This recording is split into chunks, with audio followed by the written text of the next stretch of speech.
Bismillahirrahmanirrahim. Assalamualaikum warahmatullahi wabarakatuh. Sahabat rahasia kolbu rahimakumullah. Salat adalah ibadah utama bagi setiap muslim. Selain salat wajib, ada salat sunnah yang bisa ditunaikan di waktu-waktu tertentu. Perintah untuk salat termaktub di dalam beberapa ayat di dalam Al-Quran.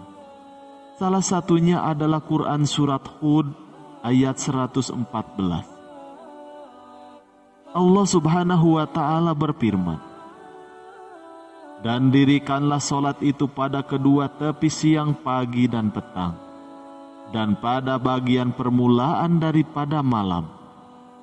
Sesungguhnya perbuatan-perbuatan yang baik itu menghapuskan dosa perbuatan-perbuatan yang buruk. Itulah peringatan bagi orang-orang yang ingat."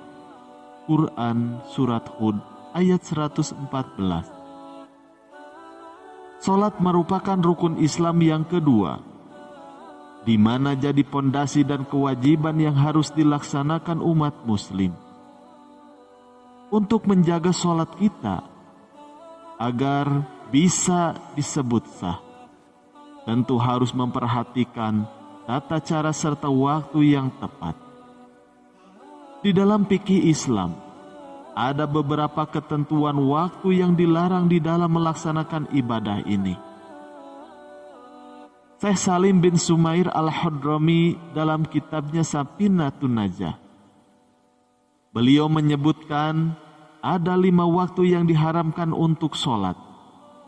Sementara Syekh Muhammad Nawawi Banten di dalam kitabnya, yaitu Kasifatus Sajjah, beliau menjelaskan kelima waktu tersebut dengan ketentuan-ketentuan sebagai berikut. Waktu yang dilarang sholat yang pertama, yaitu sesudah sholat subuh hingga matahari terbit, di mana waktu setelah sholat subuh sehingga matahari meninggi seukuran 1 tombak, atau sehingga setelah matahari terbit selama 1/4 atau 1/3 jam. Sebuah hadis menguatkan hal ini. Dari Uqbah bin Amir radhiyallahu anhu, beliau berkata, terdapat 3 waktu di mana Nabi Shallallahu Alaihi Wasallam melarang kami untuk melaksanakan sholat di 3 waktu tersebut. Selain itu, kami juga dilarang untuk menguburkan jenazah. Yaitu yang pertama, ketika matahari terbit sampai tinggi. Yang kedua, ketika seseorang berdiri di tengah hari saat matahari berada tinggi di tengah langit atau tidak ada bayangan di timur dan di barat sampai matahari tergelincir. Dan yang ketiga, ketika matahari miring hendak tenggelam sampai benar-benar tenggelam. Hadis riwayat Muslim. Yang kedua, ketika matahari tepat berada di tengah-tengah cakrawala hingga bergeser ke barat atau waktu istiwa. Waktu istiwa ini adalah ketika matahari tepat berada di atas kepala.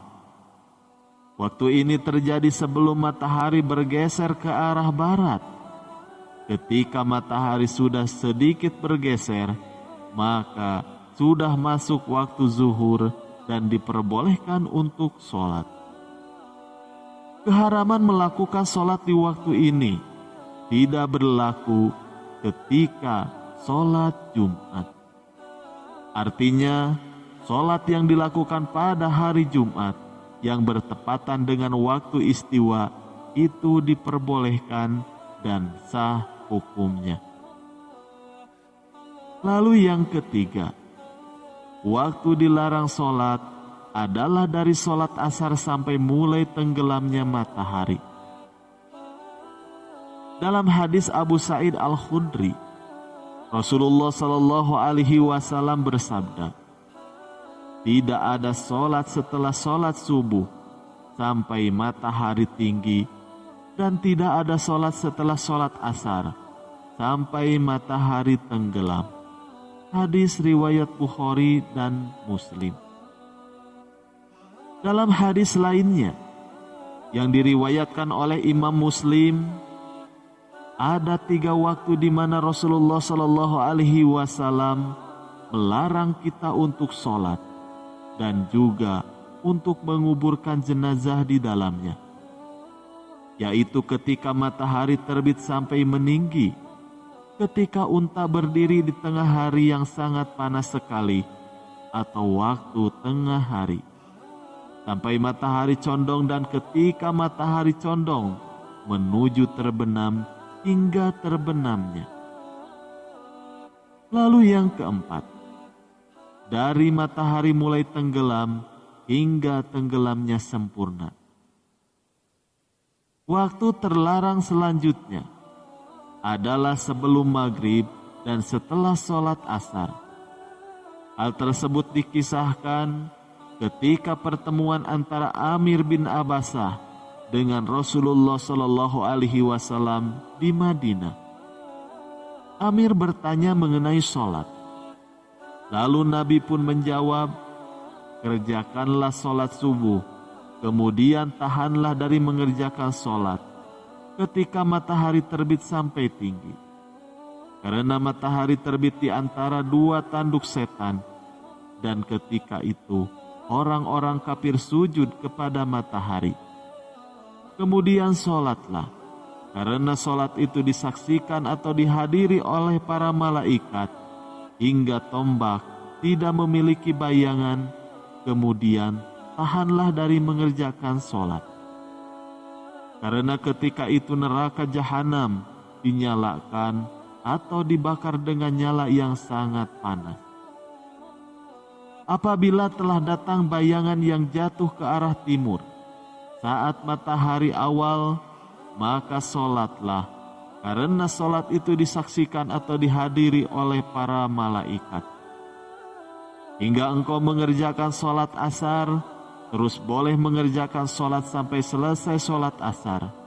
Lalu kemudian tahanlah dari mengerjakan sholat hingga matahari tenggelam, karena matahari tenggelam di antara 2 tanduk setan.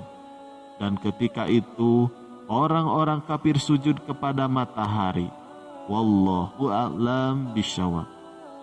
Sekian yang bisa kami sampaikan, semoga bermanfaat. Wassalamualaikum warahmatullahi wabarakatuh.